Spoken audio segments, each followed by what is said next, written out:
Hi guys, this is Taylor and I'm here today to do my February wrap-up. So I was sick a lot for the month of February and I was stressed out by school very much, but I actually managed to read a lot, at least by my standards this month. I read 7 things total.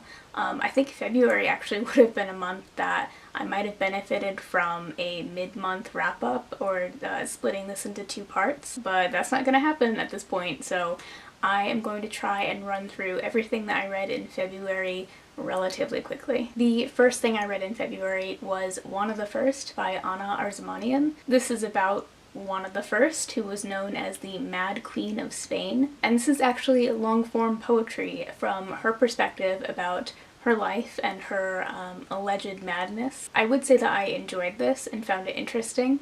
My critique would be that I think the poetry was a little bit too abstract to be portraying something or someone with a historical basis. So I went into this not really knowing much of anything about Juana the First, and because of the abstract nature of the poem, I can't say I really learned anything either. I had to do some kind of investigative work about what certain parts of the poem were referring to in terms of her life events. I definitely found some passages moving and enjoyed this for the most part though. There is a lot in here pertaining to the death of her husband, and because of that there's a lot of really kind of nasty body imagery, which I actually really enjoyed. I thought it was really fitting for her style of poetry, so I ended up giving this one 3 stars in the end. The next thing I read in February was I Believe Truly Devious by Maureen Johnson. This is the first in a YA mystery series about a girl who begins attending this very elite boarding school founded by kind of a zany oil baron who loved puzzles and riddles, and back when the school was first opened, his wife and daughter were actually kidnapped and held for ransom, and they were never found. So our main character sets out to solve this mystery from the school's past. This was very fun and very entertaining. It didn't change my life. I didn't expect it to. I thought it was a little heavy-handed in terms of the plot. There were definitely some things that were mentioned that you could just tell were going to be significant later, but mostly this was just a fun romp. It does tackle some heavier topics. Our main character struggles with anxiety and panic attacks, and I thought that that representation was really well done. I've heard that the ending of this book is pretty make or break for a lot of people. I didn't get the sense that it would be something that would be so polarizing, but I don't know, I guess I'm just in the minority. So I gave Truly Devious a 3.5/4 out of 5.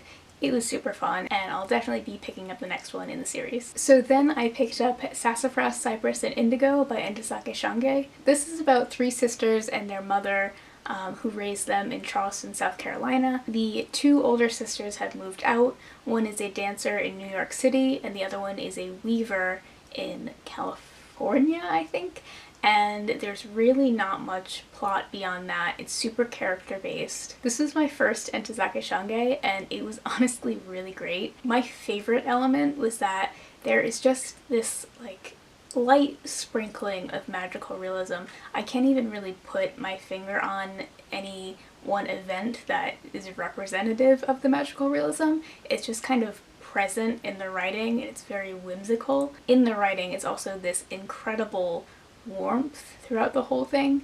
The girl's mother is totally delightful, and she's always looking out for her daughters and wanting the best for them. But along with that warmth, it also delves into some important topics. As Black women, the girls are raised to kind of tiptoe around white people, and they have some less than desirable encounters with the men in their lives. And there were some really incredible monologues just about Black womanhood in here that I found really powerful. I really enjoyed this one. It's one of the better books that I've read so far this year. The only catch for me was it's a pretty short novel, and I did feel like this actually could have been written as a proper family saga.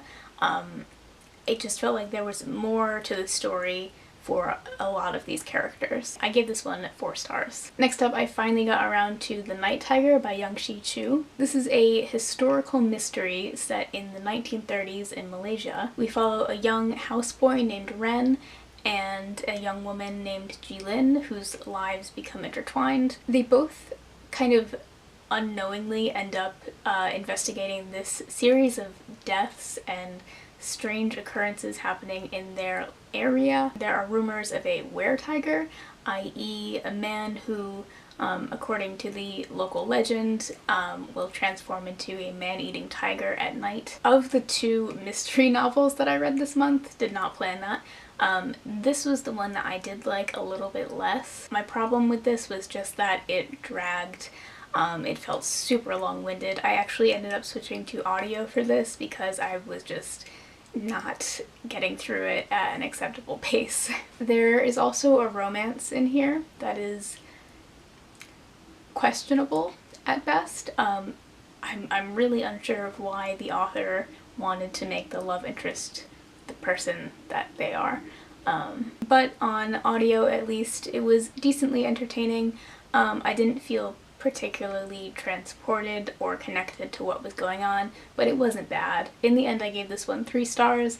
I'm hoping that I like her previous novel a little bit more. The next book I read in February is the one that's kind of out of left field. I actually read Treasure Island by R.L. Stevenson this month, and I really didn't care for it. The funny thing is that I really enjoyed the first, 2 or 3 chapters when everything was getting set up, and then once the action was underway and once things started actually happening, something changed and I just completely stopped caring. For some reason, this was just so dull once the plot actually got moving.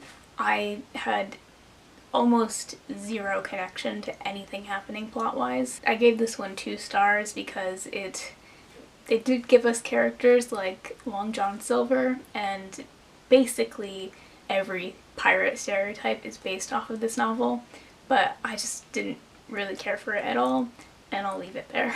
The second to last book that I read this month was The Blood of Flowers by Anita Amirzvani. I guess I was in a really historical mood for February because this is set in 17th century Iran. We follow a young woman who is a very skilled rug maker, typically a male-dominated trade, and her father dies unexpectedly and leaves her without a dowry. At this time and place, not having a dowry means that her life basically crumbles in front of her. Her and her mother travel to a large city to live in basically a closet in their distant relative's house, and eventually she is forced into a kind of a non-traditional marriage that has negative social connotations. This was another novel that I liked well enough, but it wasn't great. The descriptions of things like the food and the surroundings were so lush and evocative, but somehow the writing was still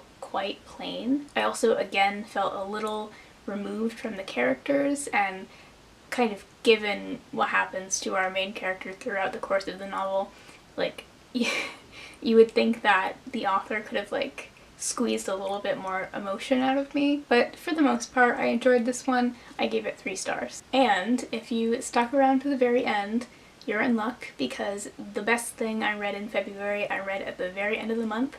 This is called Sounds Like Titanic by Jessica Chicho Hindman. So I put out my most anticipated releases of 2019 video, and then I think the day after that video came out, I saw that this book was coming out on February 12th, and I was so mad that I didn't get to put it in that video. So this is a memoir about a woman who was raised in rural Appalachia, trains to become a professional violinist, and eventually ends up working for someone who she will only refer to as the composer. The composer will not allow anyone in his company to play live when they tour. So they are booked for these huge, prestigious venues, and the composer will play his pre-recorded CD of his own music over them on this $15 CD player that he bought at Walmart. And as surreal as that synopsis is, it really is that surreal. This is a real woman who went to Columbia University, and she, for a long time, made a living off of fake playing violin on stage for thousands of people. And I obviously love a good surreal story, but it's actually so much more than the story itself. She makes this into a commentary on whether or not people, especially Americans, really want to know the honest truth about things.